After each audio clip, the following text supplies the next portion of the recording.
ইসলামের শুরুতেও যুবকদের অবদান ছিল অতুলনীয়। এখনো আমরা দেখতে পাই যুবক যেদিকে সমাজ সেদিকে, যুবক যেদিকে রাষ্ট্র সেদিকে, যুবক যেদিকে ইসলাম সেদিকে। কথা বলেন ঠিক কিনা? আমাদের চোখে আঙ্গুল দিয়ে দেখিয়ে দিল যুবকরা এই 24-এর অভ্যুত্থান। মাত্র গুটি কয়েক অল্প কিছু যুবক হিম্মত করে দেশের ভালোবাসা, মানুষের ভালোবাসা, মানুষের নৈতিক অধিকার এই দাবি নিয়ে মাত্র গুটি কয়েক যুবক যখন তারা রাস্তায় নেমে পড়ল, এই গুটি কয়েক যুবকের পিছনে সারা বাংলাদেশের সমস্ত আপামর জনতা সকলেই এক কাতারে দাঁড়িয়ে সোনার বাংলাকে জালিম মুক্ত করেছে। ঠিক কিনা বলে?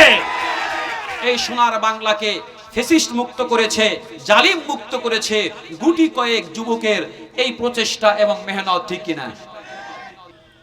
উপস্থিত জাতির কর্ণধার, জাতির শ্রেষ্ঠ সন্তান, ওয়াজিবুল ইহতারাম হযরত উলামায়ে কেরাম, মুরব্বিয়ানে আযম, যুবক ভাইয়েরা, পর্দার অন্তরালে অবস্থানরত আমার সম্মানিত মা ও বোনেরা, সর্বপ্রথম মহান রব্বুল আলামিনের দরবারে শুকরগুজার করছি যে মহান রব্বুল আলামিন আমাদেরকে দয়া করে, মায়া করে, মহব্বত করে, ভালোবেসে যুবকদের উদ্যোগে আয়োজিত আজকের এই মহতি মাহফিলে আসার তৌফিক দান করেছেন। এজন্য আমরা সকলেই একসাথে একযোগে উচ্চ কণ্ঠে কালিমাতুশ শুকর আদায় করছি। সকলেই বলছি আলহামদুলিল্লাহ। রব্বানা লাকাল হামদ হামদান কাসীরা তাইয়িবান মুবারাকান ফীহি। আমরা মাহফিলের এ পর্যায়ে আল্লাহ পাকের কাছে দোয়া করছি, হে পরওয়ারদিগারে আলম, যুবকরা অনেক কষ্ট করে আজকের এই আয়োজনকে এ পর্যন্ত আনতে তাদের প্রচুর কষ্ট এবং মেহনত শ্রম দিয়েছে। সকল যুবকের এই মেহনতকে আপনি কবুল করুন। সকলে বলছি আমিন। আল্লাহ আজকের মাহফিল ইসলামী সাংস্কৃতিক অনুষ্ঠানকে আল্লাহ তাআলা আমাদের জন্য কবুল করুন। সকলে বলছি আমিন। সম্মানিত উপস্থিতি, আমরা দোয়া করে নিচ্ছি আমাদের মাহফিলের আশেপাশ এলাকা 7 নম্বর ওয়ার্ড কোনাবাড়ি অঞ্চলে যত কবরবাসী মর্দেগান কবরে শুয়ে আছে, আল্লাহ যেন আজকের মাহফিলকে উসিলা করে সকল কবরে আযাবকে মাফ করে প্রত্যেকটা কবরকে আল্লাহ জান্নাতের বাগিচা হিসেবে কবুল করেন। সকলে বলছি আমিন। সম্মানিত উপস্থিতি, কখনো কোনো মাহফিলের আয়োজন হয় মাদ্রাসা কেন্দ্রিক, কখনো কোনো মাহফিলের আয়োজন হয় মসজিদ কেন্দ্রিক, কখনো কোনো মাহফিল হয় ওলামা পরিষদ কেন্দ্রিক, অর্থাৎ আলেম ওলামারা আয়োজন করে থাকেন, মসজিদের ইমাম খতিব সাহেব আয়োজন করে থাকেন, মাদ্রাসার প্রিন্সিপাল আয়োজন করে থাকেন। কিন্তু আজকের আয়োজক কোনো ইমাম সাহেব নয়, কোনো মুহতামিম সাহেব নয়, ওলামা পরিষদ নয়। আজকের এই আয়োজন করেছে কিছু জানদার মুজাহিদ যুবক। ঠিক কিনা বলেন? ইচ্ছে করলে তারা কনসার্ট করতে পারত, ইচ্ছে করলে তারা যাত্রা গান করতে পারত, ইচ্ছে করলে তারা নর্তকী নাচাতে পারত। তারা তাদের শ্রম, মেধা, বুদ্ধি সব কিছু দিয়ে আজকে জান্নাতের এই বাগানের আয়োজন করেছে। এতে আপনারা খুশি নাকি বেজার? জোরে বলছি, খুশি নাকি বেজার? যদি আমরা খুশি হয়ে থাকি, যুবকদেরকে উৎসাহ দেওয়ার জন্য আমরা আরো একবার মহান রবের কাছে উচ্চ কণ্ঠে কালিমাতুশ শুকর আদায় করছি আলহামদুলিল্লাহ। সম্মানিত উপস্থিতি, যারা এখন মাঠে বসে আছেন জান্নাতের সামিয়ানার নিচে, এর ডাবল লোক বাহিরে দাঁড়িয়ে আছেন।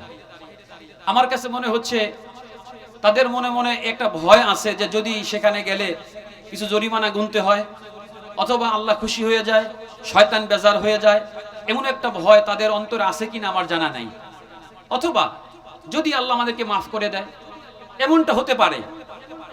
কারণ জান্নাতের সামিয়ানার নিচে আসলে হাদিসে পাকের মধ্যে আসছে একদল ফেরেশতা চতুর্দিক থেকে বেষ্টন করে রাখে, এবং যখন এখান থেকে উঠে যাবে তখন আল্লাহর পক্ষ থেকে ফেরেশতা ফরমান জারি করে, তোমরা এই দ্বীনি মজলিস থেকে এমন ভাবে উঠো আল্লাহ তোমাদের জিন্দেগীর সব গুনাহকে মাফ করে দিয়েছেন।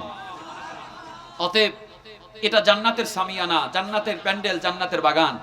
এখনো যারা বাইরে দাঁড়িয়ে আছেন, আপনাদের পায়ে হাত রেখে বলি, অনেক কষ্ট হয়েছে।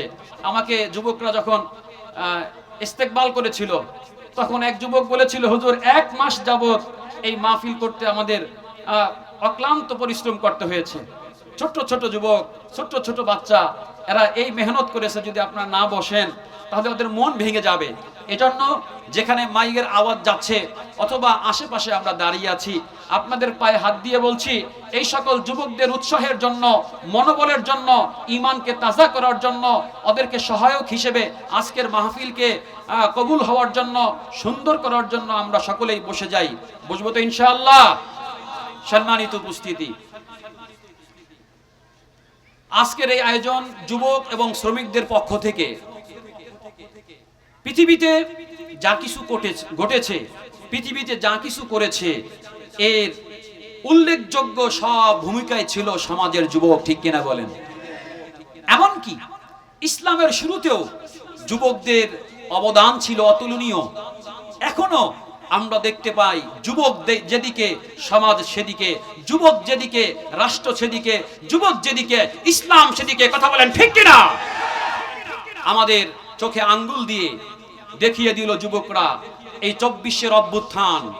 মাত্র গুটি কয়েক অল্প কিছু যুবক হিম্মত করে দেশের ভালোবাসা, মানুষের ভালোবাসা, মানুষের নৈতিক অধিকার, এই দাবি নিয়ে মাত্র গুটি কয়েক যুবক যখন তারা রাস্তায় নেমে পড়ল, এই গুটি কয়েক যুবকের পিছনে সারা বাংলাদেশের সমস্ত আপামর জনতা সকলেই এক কাতারে দাঁড়িয়ে সোনার বাংলাকে জালিম মুক্ত করেছে। ঠিক কিনা বলে? এই সোনার বাংলাকে ফ্যাসিস্ট মুক্ত করেছে, জালিম মুক্ত করেছে গুটি কয়েক যুবকের এই প্রচেষ্টা এবং মেহনত। ঠিক কিনা? মুসলমান ভাইরানি আমার, আমরা যদি দেখতে পাই ইসলামের শুরু জামানায় যুবকের ত্যাগ কুরবানির বিনিময়ে আল্লাহ রাব্বুল আলামিন ইসলামকে দাঁড়া করিয়েছেন।